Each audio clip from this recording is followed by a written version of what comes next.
Hey, what's going on, people out there? How you people doing out there today? Welcome to a little commentary. I want to just pop in and comment on just two newsworthy stories I thought for me that's kind of got me going today. And as you see, I'm coming on with my co-host Tasha. What's going on, McMac?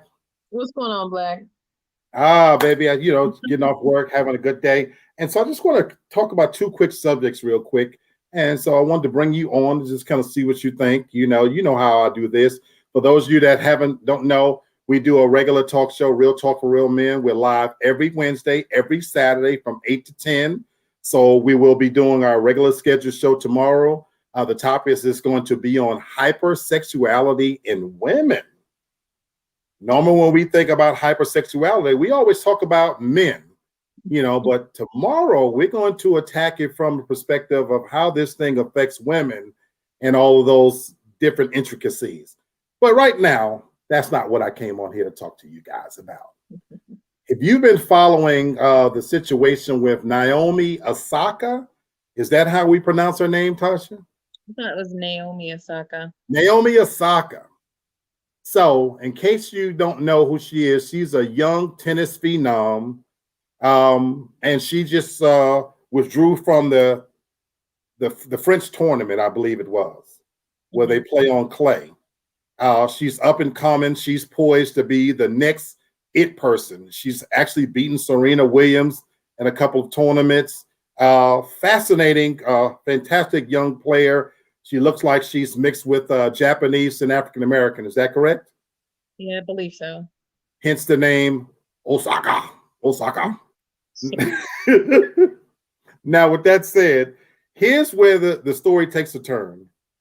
Naomi ended up withdrawing from the French tournament because she recently won a match earlier last week, and when they went to interview her, she refused, and she left a lengthy statement detailing how she would not be doing any interviews going forward. Now they fined her $15,000, and the association that runs tennis, the WTA, whatever it's called, they issued a strong statement letting her know that not only were they fining her the $15,000, that going forward, if she continued to not do press, that she was going to, the fines would increase. And possibly even she could lose her ranking, And so they were talking about how the fines would increase in severity. So what does she does? She withdraws from the tournament altogether. Now that's where it made big news. And it's been on Sports Center, First Take, all the top shows, because she's a highly ranked tennis player. So I want to kind of get, Tasha, your take. So here you have a young lady who came out and said that she basically didn't want to, she was withdrawing from the tournament because she didn't want to be a distraction at this stage. And by withdrawing, she wanted the attention to go back and be focused on tennis rather than her reasons for pulling out. And she gave some lengthy reasons about how she battles and deals with depression, and she didn't want that to take the place of it. And she was going to basically take care of her mental self-being. So the question is, was the media wrong for requiring her to do press tournaments? How should we feel that she's withdrawn from this tournament? So, Tasha, what's your take?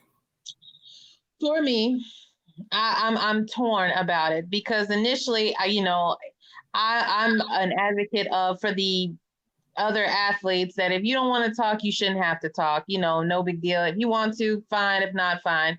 But at the same time, it's like, what's the big deal? This is the life that you signed up for. When you became an athlete and you became a superstar, you're gonna have to talk at some point. It may not be what you want to do. You may get tired of having to reiterate the same facts or addressing the same things, or it may feel like it's just, you're just talking in a circle, but you have to do it. And also, why is it so easy just for her to be able to just quit and give up like it's no big deal? I go back to think about like when Marshawn didn't want to talk to the media, he still showed up. He may have got fined, but he still showed up.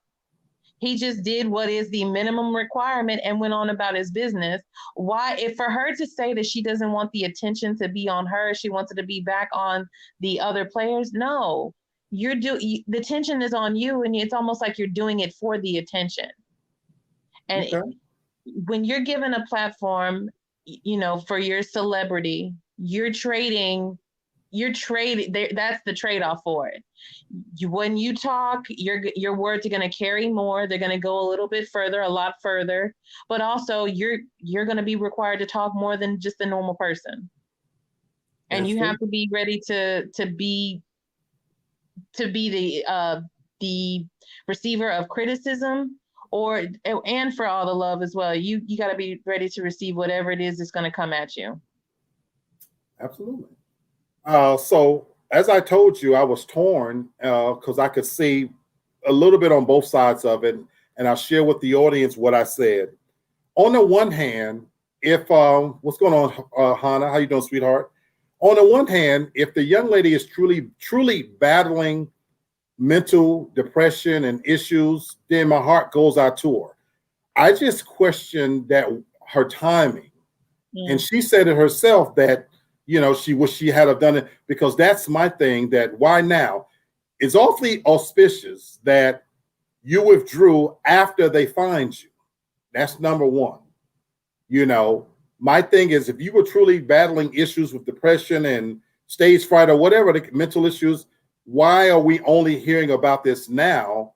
And I'm not saying we have to know everything about an athlete, but this would have been an important thing to say, because to your point, that's what you signed up for. And you brought up Marshawn Lynch. So you're not the first athlete to feel that you don't want to talk to the media.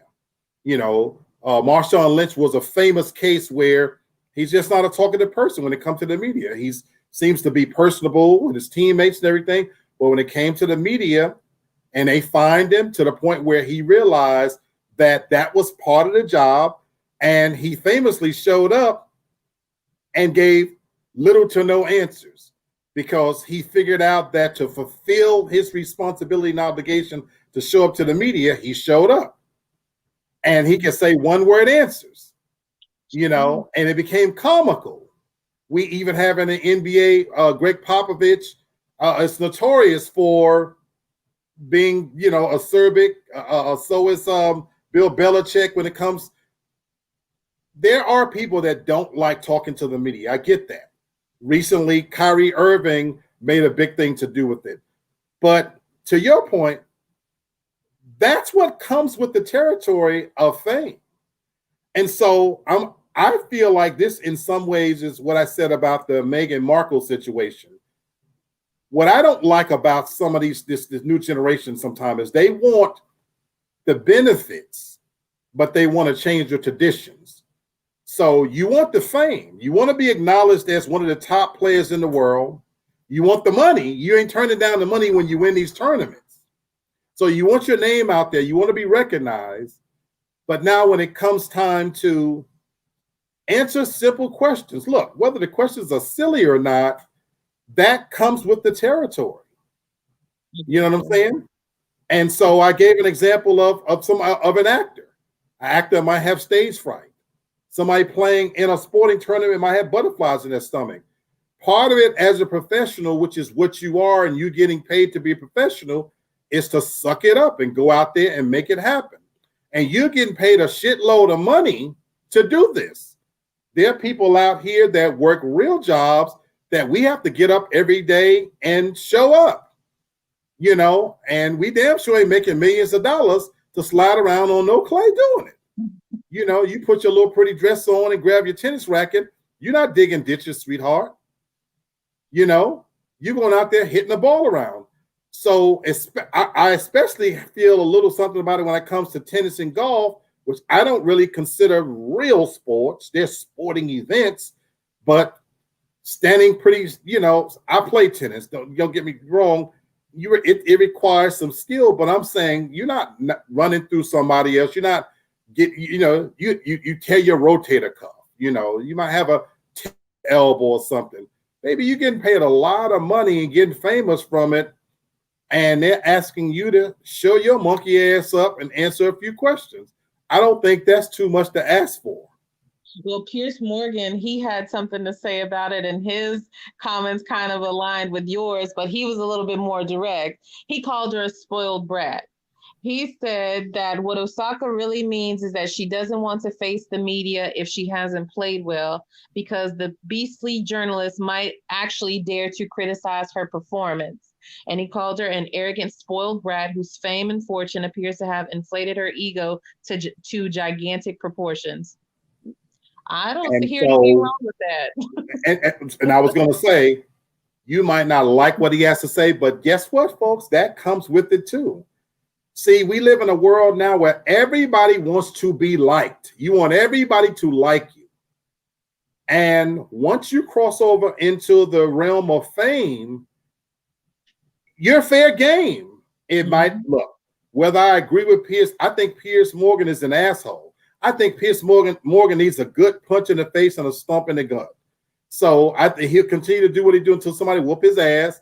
But until then, as long as he has a platform and he has followers, I defend his right to say what he want to say, because what if a movie comes out?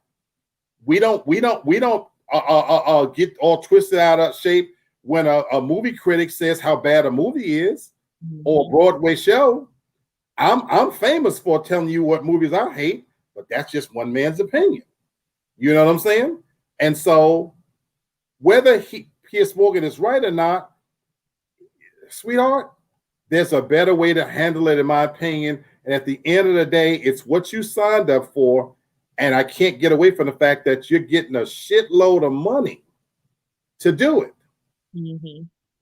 That's my thing, that you're not doing it for free. And so again, you want all of the fame, but now that you've ascended to this level of fame, you want to change the traditions of it and be like, well, no, I don't want to do that. Your predecessors, they paved the way so you can have this opportunity. You know what I'm saying? The Billie Jean Kings, the Arthur Ashes, the Serena Williams. You're flying in on their coattails and able to suck up all of this fame. And all they're asking you to do is answer a few questions, show up for a few minutes, bow your head, say something nice, and take a little ass home. I don't think they're asking too much. Anyway, as I say, that's just one man's opinion.